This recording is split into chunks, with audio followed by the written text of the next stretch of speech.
ಓಂ ಶ್ರೀಕೃಷ್ಣ ಪರಬ್ರಹ್ಮಣೇ ನಮಃ. ಶ್ರೀ ವಿಷ್ಣು ಸಹಸ್ರನಾಮ ಶ್ಲೋಕ ಅರ್ಥಚಿಂತನೆ. ಶ್ಲೋಕ 13. ರುದ್ರೋ ಬಹುಶಿರಾ ಬಭ್ರುಃ ವಿಶ್ವಯೋನಿಶುಚಿಶ್ರವಾಃ ಅಮೃತ ಶಾಶ್ವತಸ್ಥಾಣುಃ ವರಾರೋಹೋ ಮಹಾತಪಾಃ.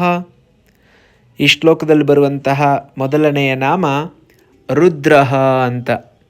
ವಸ್ತುತಃ ಈ ನಾಮ ಈಶ್ವರನ ಹೆಸರು ರುದ್ರ ಅನ್ನುವಂಥದ್ದು. ಆ ಅರ್ಥದಲ್ಲಿ ಸಂಹಾರ ಕಾಲೇ ಪ್ರಜಾ ಸಂಹರನ್ ರೋದಯತೀತಿ ರುದ್ರ ಮತ್ತು ರುದಂ ರಾತಿ ದದಾತೀತಿ ವಾ ರುದುರ್ದುಃಖಂ ದುಃಖ ಕಾರಣಂ ವಾ ದ್ರಾವಯತೀತಿ ವಾ ರುದ್ರ ಅಂತ. ಇನ್ನೊಂದು ಅರ್ಥದಲ್ಲಿ ರೋದನಾತ್ ದ್ರಾವಣಾದ್ವಾಪಿ ರುದ್ರ ಇತ್ಯುಚ್ಯತೆ.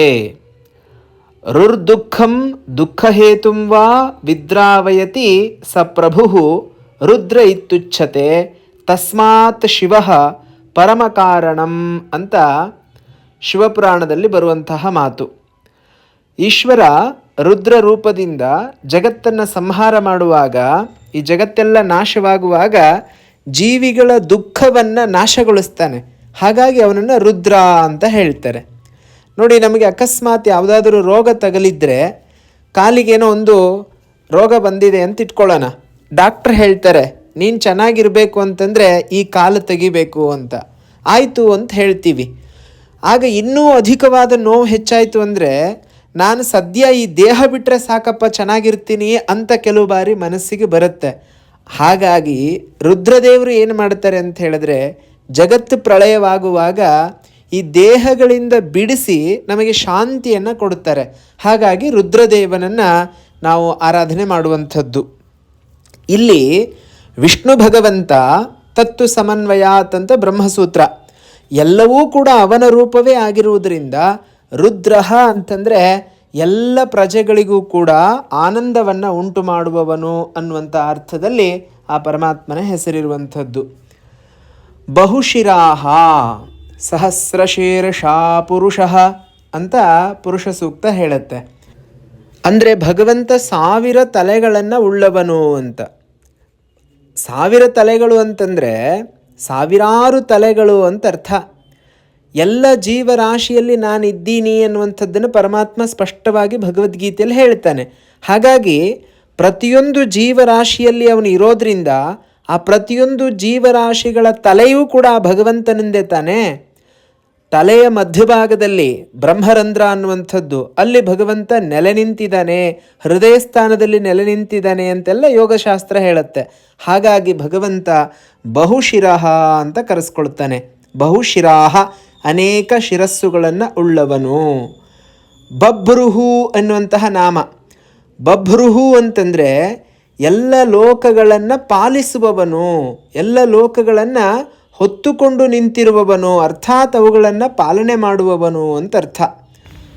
ಇಡೀ ಪ್ರಪಂಚವು ಅವನ ಒಂದು ಆಡಳಿತದಲ್ಲಿ ನಡೀತಾ ಇರುವಂಥದ್ದು, ಅವನೇ ಇದನ್ನು ಪಾಲನೆ ಮಾಡುವಂಥವನು. ಹಾಗಾಗಿ ಬಭ್ರುಹು. ಮುಂದಿನ ನಾಮ ವಿಶ್ವಯೋನಿಹಿ. ವಿಶ್ವಸ್ಯ ಯೋನಿಹಿ ವಿಶ್ವಯೋನಿಹಿ. ಇಡೀ ವಿಶ್ವಕ್ಕೆ ಅವನು ಕಾರಣ ಆಗಿದ್ದಾನೆ. ನಮಗೆ ಕಣ್ಣಿಗೆ ಕಾಣುವಂತಹ, ಕಣ್ಣಿಗೆ ಕಾಣದೇ ಇರುವಂತಹ ಎಲ್ಲ ಪ್ರಪಂಚಕ್ಕೂ ಕೂಡ ಆ ಭಗವಂತನೇ ಕಾರಣ. ಆದ್ದರಿಂದ ಪರಮಾತ್ಮ ವಿಶ್ವಯೋನಿಹಿ ಎನ್ನುವಂತಹ ನಾಮವನ್ನು ಪಡ್ಕೊಳ್ತಾನೆ. ಮುಂದಿನ ನಾಮ ಎಷ್ಟು ಚೆನ್ನಾಗಿದೆ ಅಂದರೆ ಶುಚಿಶ್ರವಾಹ ಅಂತ. ಶ್ರವಾಹ ಅಂತಂದರೆ ಶ್ರವಣ ಮಾಡೋದು ಅಂತ ಅರ್ಥ. ಶುಚಿಶ್ರವಾಹ ಅಂತಂದರೆ ಪವಿತ್ರವಾದಂತಹ ನಾಮಗಳನ್ನು ಆ ಭಗವಂತ ಹೊಂದಿದ್ದಾನೆ. ಸಹಸ್ರನಾಮಗಳಲ್ಲಿ ಎಲ್ಲವೂ ಕೂಡ ಬಹಳ ಪವಿತ್ರವಾಗಿರುವಂಥವುಗಳು. ಆ ಪವಿತ್ರವಾದವುಗಳು ಶ್ರವಣ ಮಾಡತಕ್ಕವುಗಳು ಆಗಿರುವಂತಹ ಹೆಸರುಗಳನ್ನು ಆ ಪರಮಾತ್ಮ ಹೊಂದಿದ್ದರಿಂದ ಶುಚಿಶ್ರವಾಹ ಅಂತ ಕರೆಸ್ಕೊಳ್ತಾನೆ. ಅಮೃತಃ ನ ಮೃತಃ ಅಮೃತಃ. ಮರಣ ಅವನಿಗೆ ಇಲ್ಲ, ಹಾಗಾಗಿ ಭಗವಂತ ಅಮೃತಃ ಅಂತ ಕರೆಸ್ಕೊಳ್ತಾನೆ. ಶಾಶ್ವತಃ ಸ್ಥಾಣುಃ. ಶಾಶ್ವತನೂ ಆಗಿರುವಂಥವನು, ಮತ್ತು ಸ್ಥಾಣುಹು ಅಂತಂದರೆ ಸ್ಥಿರವೂ ಆಗಿರುವಂಥವನು. ಅವನು ಶಾಶ್ವತವಾಗಿದ್ದಾನೆ ಮತ್ತು ಸ್ಥಿರವಾಗಿದ್ದಾನೆ, ಅನಾದಿಯಿಂದಲೂ ಅಂತ್ಯದಲ್ಲೂ ಇರುವಂಥವನು, ಮತ್ತು ಅವನಲ್ಲಿ ಬದಲಾವಣೆ ಅನ್ನುವಂಥದ್ದಿಲ್ಲ. ಹಾಗಾಗಿ ಅವನು ಸ್ಥಾಣುಹು ಅಂತ ಕರೆಸ್ಕೊಳ್ಳುತ್ತಾನೆ, ಸ್ಥಿರನು ಅಂತ ಕರೆಸ್ಕೊಳ್ಳುತ್ತಾನೆ. ವರಾರೋಹ, ಶ್ರೇಷ್ಠವಾದಂತಹ ತೊಡೆಗಳನ್ನು ಉಳ್ಳವನು ಅಂತ ಅರ್ಥ. ಆ ಪರಮಾತ್ಮ ಎಷ್ಟು ದಯಾಮಯ ಅಂತ ಹೇಳಿದ್ರೆ, ನಾವು ಧ್ರುವನ ಕಥೆಯಲ್ಲಿ ನೋಡ್ತೀವಿ. ಧ್ರುವ ಪುಟ್ಟ ಬಾಲಕ ತನ್ನ ತಂದೆಯ ತೊಡೆಯ ಮೇಲೆ ಕೂತ್ಕೋಬೇಕು ಅಂತ ಹೋದಾಗ ಅವರ ತಂದೆಗೆ ಇಬ್ಬರು ಹೆಂಡತಿರಿದ್ದರು, ಸುನೀತಿ ಮತ್ತು ಸುರುಚಿ ಅಂತ. ಉತ್ತಾನಪಾದ ಅನ್ನುವಂಥ ಒಬ್ಬ ರಾಜ ಅವನು. ಧ್ರುವನನ್ನು ಕೂಡಿಸ್ಕೊಳ್ಳಲಿಲ್ಲ. ಧ್ರುವನ ಮಲತಾಯಿ ಹೇಳಿದಳು, ನಿನ್ನ ತಂದೆಯ ತೊಡೆ ಮೇಲೆ ಕೂತ್ಕೊಳ್ಳೋದಕ್ಕೆ ನಿನಗೆ ಅರ್ಹತೆ ಇಲ್ಲ. ಯಾಕೆ ಅಂತಂದರೆ ನಿಮ್ಮ ತಂದೆ ನನ್ನನ್ನು ಮಾತ್ರ ಪ್ರೀತಿಸೋದು, ನಿಮ್ಮ ತಾಯಿಯನ್ನು ಪ್ರೀತಿಸೋದಿಲ್ಲ ಅಂತ. ಆಗ ಧ್ರುವ ತಾಯಿ ಹತ್ರ ಹೋಗಿ ಕೇಳ್ದ, ಅಮ್ಮ ಹೀಗಾಯಿತು, ನಾನು ನನ್ನ ತಂದೆಯ ತೊಡೆ ಮೇಲೆ ಕೂತ್ಕೊಳ್ಳಿಕ್ಕೆ ಆಗಲಿಲ್ಲ ಅಂತ. ಆಗ ತಾಯಿ ಹೇಳ್ತಾಳೆ, ನಾವು ಭಗವಂತನಿಗೆ ಪ್ರಿಯರಾಗಬೇಕು ಮಗು, ಭಗವಂತನಿಗೆ ಪ್ರಿಯರಾದರೆ ಎಲ್ಲರಿಗೂ ಪ್ರಿಯರಾಗುತ್ತೀವಿ ಅಂತ. ತಕ್ಷಣವೇ ಧ್ರುವಕುಮಾರ ಹೋಗಿ ಆ ಪರಮಾತ್ಮನನ್ನು ಒಲಿಸಿಕೊಳ್ಳಲಿಕ್ಕಾಗಿ ಘೋರವಾದ ತಪಸ್ಸನ್ನು ಮಾಡಿದ. ಅನಂತರ ಆ ಭಗವಂತನ ತೊಡೆಯನ್ನು ಏರಿದ. ಅರ್ಥಾತ್ ಈಗಲೂ ಕೂಡ ಆಕಾಶದಲ್ಲಿ ಧ್ರುವ ನಕ್ಷತ್ರ ಅಂತ ತೋರಿಸ್ತಾರೆ, ಆ ರೀತಿಯಾದಂತಹ ಒಂದು ಪದವಿಯನ್ನು ಪಡ್ಕೊಂಡಂಥವನು. ಹಾಗಾಗಿ ಭಗವಂತನನ್ನು ವರಾರೋಹ, ಶ್ರೇಷ್ಠವಾದಂತಹ ತೊಡೆಗಳನ್ನು ಉಳ್ಳವನು ಅಂತ ಹೇಳಿಸ್ಕೊಂಡ್ರೆ, ಇನ್ನೂ ಒಂದು ಅರ್ಥದಲ್ಲಿ ಭಗವದ್ಗೀತೆ ಹೇಳುತ್ತೆ, ಯದ್ಗತ್ವಾನ ನಿವರ್ತಂತೆ ತದ್ಧಾಮ ಪರಮಮ್ಮಮ. ಸ್ವತಃ ಪರಮಾತ್ಮನೇ ಹೇಳ್ತಾನೆ, ಎಲ್ಲಿಗೆ ಹೋಗಿ ಸೇರಿದರೆ ಮತ್ತೆ ಹುಟ್ಟು ಸಾವುಗಳು ಅನ್ನುವಂಥದ್ದು ಮರುಕಳಿಸುವುದಿಲ್ವೋ ಅದು ತನ್ನ ಸ್ಥಾನ ಅಂತ. ಅಂತಹ ಶ್ರೇಷ್ಠವಾದಂತಹ ಸ್ಥಾನವನ್ನು ಅವನು ನೀಡುತ್ತಾನೆ. ಹಾಗಾಗಿ ವರಾರೋಹ ಎನ್ನುವಂಥದ್ದು ಆ ಭಗವಂತನ ಹೆಸರು.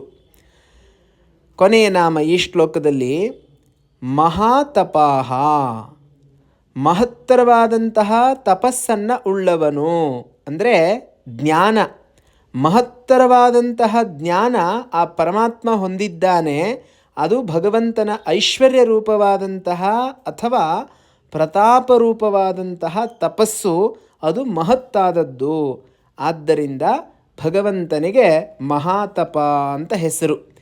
ಯಸ್ಯ ಜ್ಞಾನಮಯಂ ತಪಃ, ಮುಂಡಕೋಪನಿಷತ್ ಹೇಳುತ್ತೆ, ಭಗವಂತನ ತಪಸ್ಸು ಜ್ಞಾನಮಯವಾಗಿರುವಂಥದ್ದು. ನಾವು ಆ ಭಗವಂತನ ಸ್ಮರಣೆ ಮಾಡುವುದರಿಂದ ಆ ಜ್ಞಾನವನ್ನು ಪಡೀಲಿಕ್ಕೆ ಸಾಧ್ಯ ಆಗುತ್ತೆ ಅನ್ನುವಂಥದ್ದು ಈ ಕೊನೆಯ ನಾಮದ ಅರ್ಥ. ನಾಳೆ ಮುಂದಿನ ಶ್ಲೋಕದ ಅರ್ಥವನ್ನು ತಿಳಿಯುವಂತಹ ಪ್ರಯತ್ನ ಮಾಡೋಣ. ಧನ್ಯವಾದಗಳು.